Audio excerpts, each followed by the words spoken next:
Hey students, just a continuation of surface area. I'm going to talk about how to draw the net of a rectangular prism or of a cylinder. So we have already talked about how a net is a two-dimensional representation of a solid. You kind of unfold the solid into a flat two-dimensional representation of it. So let's look at this rectangular prism, and let me get my tools out here. So I always like to start by drawing the bottom of the prism first. So that would be 8 by 10 here along the bottom. And forgive me with my drawing here. I'm going to do the best that I can. So we have a rectangle that is 8 meters on one side, a little bit longer, it's 10 meters on this side. So something like that. So once I start with the bottom, then I just start unfolding like the front and the back and the left side and the right side. So I'm going to start by unfolding the front here, which is this little rectangle right here. So it unfolds like this. And then in the back, we have a side that is identical to the front. So again, something like this. And then we'll do left and right side. So the right side, when it folds down, please realize that this side right here is also right here on the back. So when I draw this side, these two sides should be identical. So here's the right side. Same with these two sides right here. When we fold that up, that makes this side.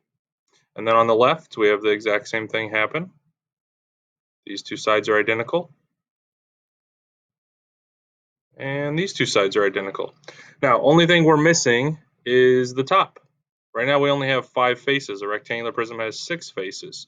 So the top could go lots of different places. It depends how you want to think of unfolding it. Um, I usually just stick it down here at the bottom, so it's identical to the bottom that we drew. So the top is going to look identical to the very first thing that we drew.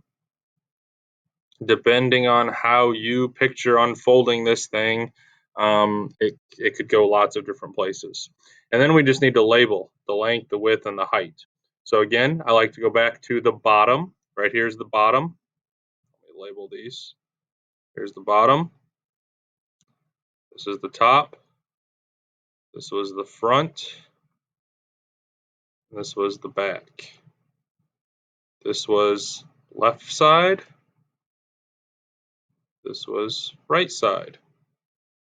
So again, I like to go back to the bottom and label the bottom first. The bottom was 8 meters on this side.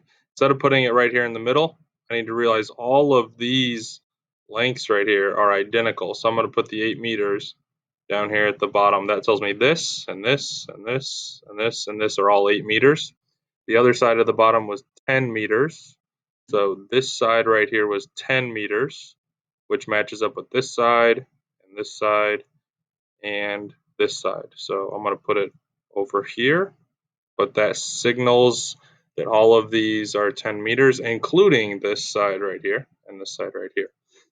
So all I have left is this 3 meters. This is the side we talked about where it folds down for the right side and the back, and it's identical. So both of these right here are 3 meters. And that would be the net for this rectangular prism. Now, net for a cylinder, as you saw, it's pretty simple. The bases are circles. The middle part of this, when we unwrap it, is a rectangle. So there's lots of ways that you could do this. The rectangle in the middle is right here. So unwrapped, it looks like this. And then we have a circle on the top and a circle on the bottom. So the circle has a radius of 8, so that means the diameter is 16. So it's even bigger than this 11 right here. So I'm going to do my best and make it a little bit bigger than that. So there's the top. Maybe we'll put the bottom down here. It's an identical circle. We need to show the information now. We know that this side, the height of the cylinder is 11 inches. And we also know that the radius of both of these circles is 8 inches. And that's how you draw the net of a cylinder. We will talk about how to use these nets to find the surface area of a cylinder later on. Hope that helps. Have a great day.